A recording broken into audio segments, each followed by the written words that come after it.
बिस्मिल्लाहिर्रहमानिर्रहीम। अस्सलामुअलैकुम। सीरत नबवी की एक और वीडियो लेकर आपके सामने हाज़िर हुए हैं। हमारी बाकी वीडियोस और हमारे साथ जुड़े रहने के लिए चैनल को सब्सक्राइब कर दें। इस वीडियो में हम आपको बताएंगे हज़ूर अकरम सल्लल्लाहु अलैहि वसल्लम की करामात, बचपन में कैसे उनको सारी निशानियाँ ख़त्म नबूवत की दी गईं। एक रोज़ हज़रत अब्दुल मुत्तलिब खाना काबा में हजर अस्वद के पास बैठे हुए थे। ऐसे में इनके पास नजरान के ईसाई आ गए। इनमें से एक पादरी भी था। इस पादरी ने अब्दुल मुत्तलिब से कहा, हमारी किताबों में एक ऐसे नबी की अलामत है जो इस्माइल की औलाद में होना बाकी है। ये शहर इसकी जाए पैदाइश होगा, इसकी ये निशानियाँ होंगी। तभी ये बात हो रही थी कि कोई शख्स आपको लेकर वहाँ आ पहुँचा। पादरी की नज़र जो ही आप पर पड़ी वो चौंक उठा। आपकी आंखों, कमर और पैरों को देखकर वो चला उठा। वो नबी यही है, ये तुम्हारे क्या लगते हैं? अब्दुल मुत्तलिब बोले, ये मेरे बेटे हैं। इस पर वो पादरी बोला, ओहो, तब ये वो नहीं, इसलिए कि हमारी किताबों में लिखा है कि इसके वालिद का इंतकाल इसकी पैदाइश से पहले हो जाएगा। ये सुनकर अब्दुल मुत्तलिब बोले, ये दरअसल मेरा पोता है। इसके बाप का इंतकाल इस वक्त हो गया था जब ये पैदा भी नहीं हुआ था। इस पर पादरी बोला, हाँ ये बात हुई ना, आप इसको पूरी तरह हिफाजत करें। अब्दुल मुत्तलिब को आपसे मोहब्बत का ये आलम था कि खाना खिलाने बैठते तो कहते, मेरे बेटे को ले आओ। आप तशरीफ़ लाते तो अब्दुल मुत्तलिब आपको अपने साथ बिठाते, आपको अपने साथ खिलाते। बहुत ज़्यादा उम्र वाले एक सहाबी हैदा बिन मुआविया कहते हैं, मैं एक मरतबा इस्लाम से पहले जाहलियत के ज़माने में हज के लिए मक्का मुअज़्ज़मा गया। वहाँ बैतुल्लाह का तवाफ़ कर रहा था। मैंने एक ऐसे शख्स को देखा जो बहुत बूढ़ा और बहुत लंबे कद का था। वो बैतुल्लाह का तवाफ़ कर रहा था और कह रहा था, ऐ मेरे परवरदिगार, मेरी सवारी को मोहम्मद की तरफ फेर दे और ऐ मेरे दस्तो बाजू बना दे। मैंने इस बूढ़े को जब ये शेर सुना तो लोगों से पूछा, ये कौन है? लोगों ने बताया, ये अब्दुल मुत्तलिब बिन हाशिम है। उन्होंने अपने पोते को अपने एक ऊँट की तलाश में भेजा है। वो ऊँट गुम हो गया है और वो पोता ऐसा है, जब भी किसी गुमशुदा चीज़ की तलाश में इसे भेजा जाता है तो वो चीज़ लेकर ही आता है। पोते से पहले ये अपने बेटों को इस ऊँट की तलाश में भेज चुके हैं, लेकिन वो नाकाम लौटे हैं। अब चूँकि पोते को गए हुए देर हो गई है, इसलिए परेशान हैं और दुआ मांग रहे हैं। थोड़ी ही देर गुजरी थी कि मैंने देखा कि आप सल्लल्लाहु अलैहि वसल्लम ऊँट को लिए तशरीफ़ ला रहे हैं। अब्दुल मुत्तलिब ने आपको देखा और कहा, मेरे बेटे, मैं तुम्हारे लिए इस कदर फ़िक्रमंद हो गया था कि शायद इसका असर कभी मेरे दिल से न जाए। अब्दुल मुत्तलिब की बीवी का नाम रकैया बिन्ते अब्दुल सैफ़ी था। वो कहती थी, कुरैश कई साल से सख्त कहत साली का शिकार था। बारिशें बिल्कुल बंद थी, सब लोग परेशान थे। इसी ज़माने में मैंने एक ख्वाब देखा। कोई शख्स ख्वाब में कह रहा था, ए कुरैश के लोगों, तुम में से एक नबी ज़ाहिर होने वाला है। इसके ज़हूर का वक्त आ गया है। इसके ज़रिए तुम्हें ज़िंदगी मिलेगी, यानी खूब बारिशें होंगी, सरसब्ज़ी और शदाबी होगी। तुम अपने लोगों में से एक ऐसे शख्स को तलाश करो जो लंबे कद का हो, गोरे रंग का हो, इसकी पलकें घनी हों, भुने और अबरू मिले हुए हों, और वो शख्स अपनी तमाम औलाद को साथ निकले और तुम में से हर ख़ानदान का एक आदमी निकले। सब पाक साफ़ हों और खुशबू लगाएं। वो हजर अस्वद को बोसा दें, फिर जबले अबू कैस पर चढ़ जाए। फिर वह शख्स जिसका हुलिया बताया गया है आगे बढ़े और बारिश की दुआ मांगे और तुम सब आमीन कहो तो बारिश हो जाए। सुबह हुई तो रकैया ने अपना ये ख्वाब कुरैश से बयान किया। उन्होंने इन निशानियों को तलाश किया तो सब की सब निशानियाँ इन्हें अब्दुल मुत्तलिब में मिल गईं। चुनांचे सब इनके पास जमा हुए। हर ख़ानदान से एक एक आदमी आया। इन सब ने शराइत पूरी की। इसके बाद सब अबुल कैस पहाड़ पर चढ़ गए। इनमें नबी करीम सल्लल्लाहु अलैहि वसल्लम भी थे। आप इस वक्त 9 उम्र थे। फिर अब्दुल मुत्तलिब आगे बढ़े और उन्होंने यूँ दुआ की, ऐ अल्लाह, ये सब तेरे ग़ुलाम हैं, तेरे ग़ुलामों की औलाद हैं, तेरी बांदियाँ हैं और तेरी बांदियों की औलाद हैं। हम पर जो बुरा वक्त आ पड़ा है तू देख रहा है। हम मुसलसल कहत साली का शिकार हैं। अब ऊँट, गाय, घोड़े, खच्चर और गधे सब ख़त्म हो चुके हैं और जानवरों पर बन आई है। इसलिए हमारी ये खुश्क साली ख़त्म फरमा दे, हमें ज़िंदगी और सरसब्ज़ी और शदाबी अता फरमा। अभी ये दुआ मांग ही रहे थे कि बारिश शुरू हुई। वादियाँ पानी से भर गईं, लेकिन इस बारिश का एक बहुत अजीब बात हुई। वो अजीब बात यह थी कि कुरैश को ये सराबी ज़रूर हासिल हुई, मगर ये बारिश कबीला कैस और कबीला मज़र के करीबी बस्तियों में बिल्कुल ना हुई। अब लोग बहुत हैरान हुए कि ये क्या बात हुई। ये कबीले पर बारिश और आसपास के सब कबीले बारिश से मरहूम। तमाम कबीलों के सरदार जमा हुए। इस सिलसिले में बातचीत शुरू हुई। एक सरदार ने कहा, हम ज़बरदस्त कहत और खुशकसाली का शिकार है, जबकि कुरैश को अल्लाह ताला ने बारिश अता की है। ये अहद अब्दुल मुत्तलिब की वजह से हुआ है, इसलिए हम इन सब के पास चलते हैं। अगर वो हमारे लिए दुआ करते हैं तो शायद अल्लाह हमें भी बारिश दे। ये मशवरा सबको पसंद आया। चुनांचे ये लोग मक्का मज़मा में आए और अब्दुल मुत्तलिब से मिले, इन्हें सलाम किया। फिर इनसे कहा, ए अब्दुल मुत्तलिब, हम कई साल से खुशहाली के शिकार हैं। हमें आपकी बरकत के बारे में मालूम हुआ है, इसलिए मेहरबानी फरमा कर हमारे लिए भी दुआ करें। इसलिए कि अल्लाह ने आपकी दुआ से कुरैश की बारिश अता की है। इनकी बात सुनकर अब्दुल मुत्तलिब ने कहा, अच्छी बात है, मैं कल मैदान अरफात में आप लोगों के लिए भी दुआ करूँगा। दूसरे दिन सुबह सवेरे अब्दुल मुत्तलिब मैदान अरफात की तरफ रवाना हुए। इनके साथ दूसरे लोगों के अलावा इनके बेटे और अल्लाह के रसूल हज़रत मोहम्मद सल्लल्लाहु अलैहि वसल्लम भी थे। अरफात के मैदान में अब्दुल मुत्तलिब के लिए कुर्सी बिछाई गई। वो इस पर बैठ गए। नबी करीम सल्लल्लाहु अलैहि वसल्लम को उन्होंने गोद में उठा लिया। फिर उन्होंने हाथ उठाकर यूं दुआ की, ऐ अल्लाह, चमकने वाली बिजली के परवरदिगार और कड़कने वाली गर्ज के मालिक, मालने वालों के पहल पालने वाले और मुश्किलात को आसान करने वाले ये कबीला कैस और कबीला मुज़र के लोग हैं। ये बहुत परेशान हैं, इनकी कमरें झुक गई हैं। ये तुझसे अपनी लाचारी और बेकसी का फरियाद करते हैं और जानो माल की बर्बादी की शिकायत करते हैं। बस ए अल्लाह, इनके लिए खूब बरसने वाले बारिश भेज दे और आसमान से इनके लिए रहमत अता फरमा, ताकि इनकी ज़मीनें सरसब्ज हो जाएं और इनकी तकलीफ दूर हो जाए। अब्दुल मुत्तलिब अभी ये दुआ कर ही रहे थे कि एक स्याह बादल उठा, अब्दुल मुत्तलिब की तरफ आया और इनके बाद इसका रुख कबीला कैस और बनु मुज़र की बस्तियों की तरफ हो गया। ये देखकर अब्दुल मुत्तलिब ने कहा, ऐ ग्रोह क्रैश और मुज़र, जाओ, तुम्हारी शराबी हासिल हो गई। चुनांचे ये लोग जब अपनी बस्तियों में पहुंचे तो वहाँ बारिश हो चुकी थी। आप 7 साल के हो चुके थे कि आपकी आंखें दुखने आ गई। मक्का में आंखों का इलाज कराया गया, लेकिन फाका ना हुआ। अब्दुल मुत्तलिब से किसी ने कहा, आकाश के बाजार में एक राहब रहता है, वो आंखों की तकलीफ का इलाज करता है। अब्दुल मुत्तलिब आपको इनके पास ले आए। इसकी इबादतगाह का दरवाज़ा बंद था। उन्होंने इसे आवाज़ दी, राहब ने कोई जवाब ना दिया। अचानक इबादतगाह में शदीद ज़लज़ला आया। राहब डर कर कहीं इबादत खाना इसके ऊपर न गिर पड़े, इसलिए एकदम बाहर निकल आया। अब इसने आपको देखा तो चौंक उठा। इसने कहा, ऐ अब्दुल मुत्तलिब, ये लड़का इस उम्मत का नबी है। अगर मैं बाहर ना आता तो ये इबादतगाह ज़रूर मुझ पर गिर पड़ती। इस लड़के को फ़ौरन वापस ले जाओ और इसकी हिफाजत करो, कहीं यहूदियों या ईसाइयों में से कोई इसे कत्ल न कर दे। फिर इसने कहा, और रही बात इसकी आंखों की, तो आंखों की दुआ तो खुद इसके पास है। अब्दुल मुत्तलिब ये सुनकर हैरान हुए, बोले, इसके पास मौजूद है? मैं समझा नहीं। हाँ, इसका लहावदन इसकी आंखों पे लगा है। उन्होंने ऐसा ही किया, आंखें फ़ौरन ठीक हो गई। पुरानी इस्लामी किताबों में आपकी बहुत सी निशानियाँ लिखी हुई हैं। इसकी तफसील बहुत दिलचस्प है। यमन में एक कबीला हुमैर था। वहाँ एक शख्स सैफ बिन यज़न था और सैफ हुमैरी कहलाता था।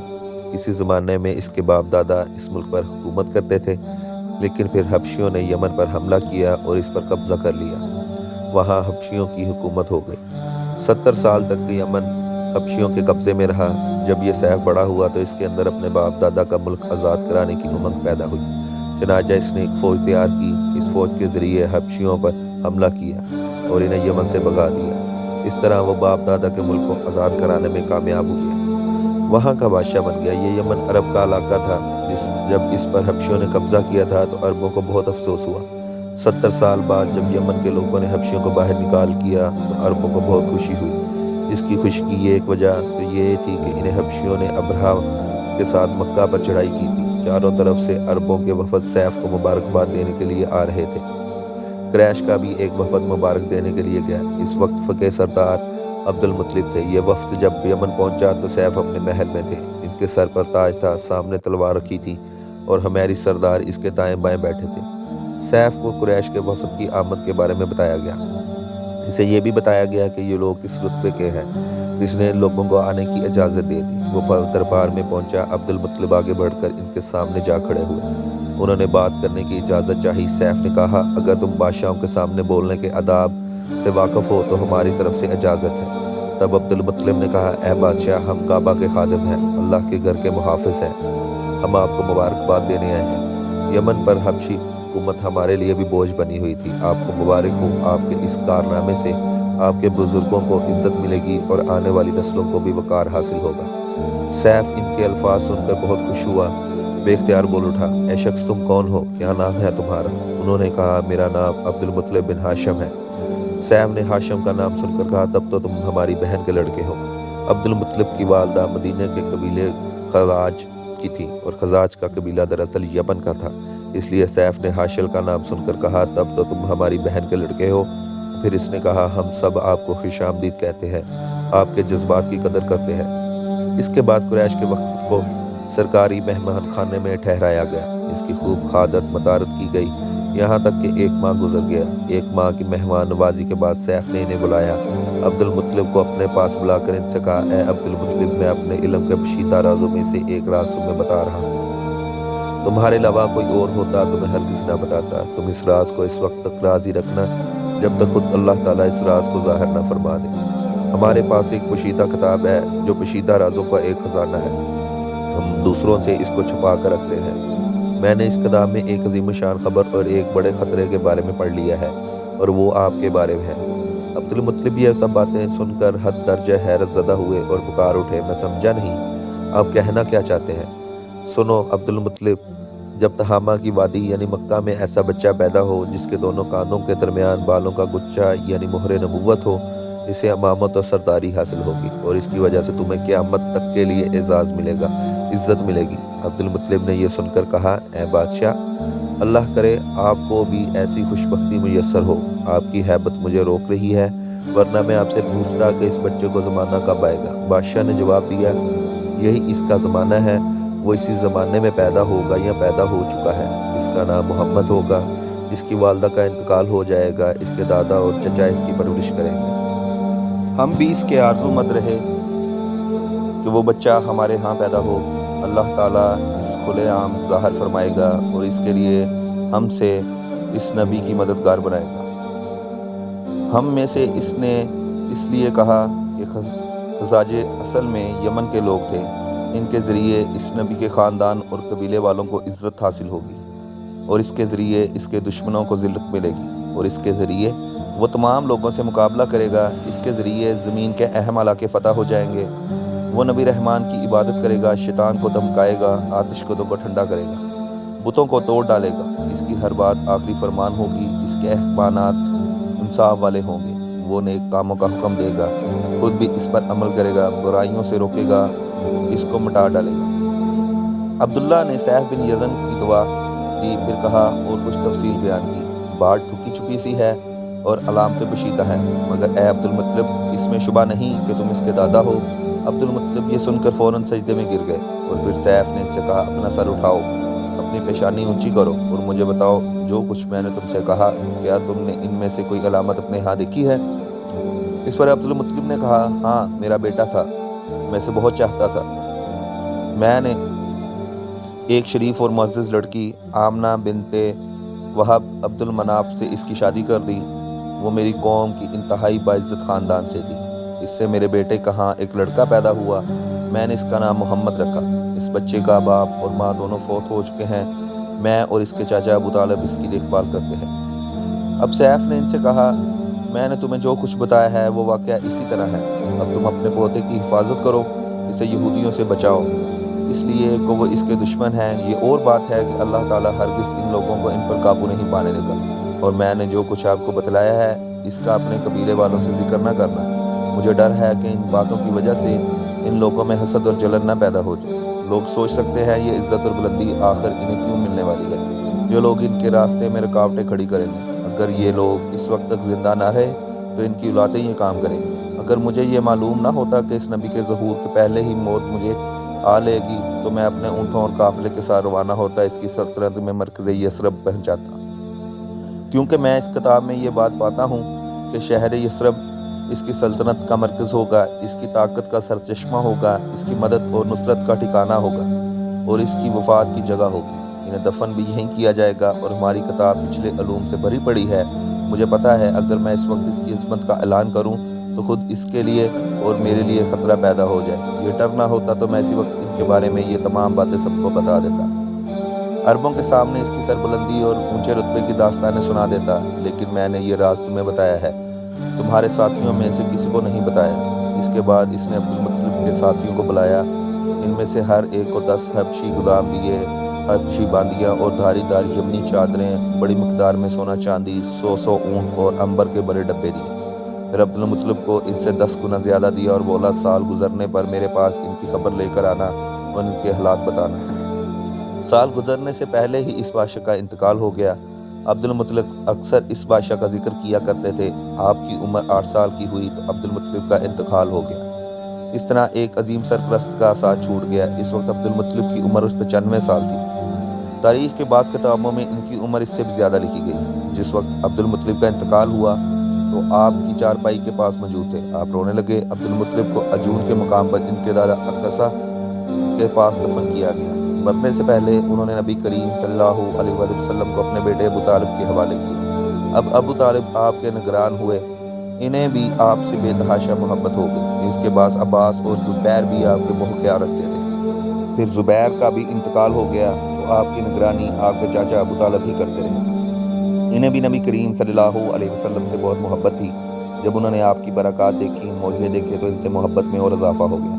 یہ مالی اعتبار سے کمزور تھے۔ 2 وقت سارے گھرانے کو پیٹ بھر کر کھانا نہیں ملتا تھا، لیکن جب نبی کریم صلی اللہ علیہ وآلہ وسلم ان کے ساتھ کھانا کھاتے تو تھوڑا کھانا بھی ان کے لیے کافی ہو جاتا، سب کے پیٹ بھر جاتے۔ اسی لیے جب دوپہر یا رات کے کھانے کا وقت ہوتا تو سب دسترخوان پر بیٹھتے اور ابو طالب ان سے کہتے ابھی کھانا شروع نہ کرو، میرا بیٹا آ جائے پھر شروع کرنا۔ پھر آپ تشریف لاتے، آپ کے ساتھ بیٹھ جاتے۔ آپ کی برکت اس طرح ظاہر ہوتی کہ سب کے سیر ہونے کے بعد بھی کھانا بچ جاتا۔ اگر دودھ پہل ہوتا تو پہلے نبی کریم صلی اللہ علیہ وسلم کو پینے کے لیے دیا جاتا، پھر ابو طالب کے بیٹے پیتے، یہاں تک کہ ایک ہی پیالے سے سب کے سب دودھ پی لیتے، خوب سیر ہو جاتے اور دودھ پھر بھی بچ جاتا۔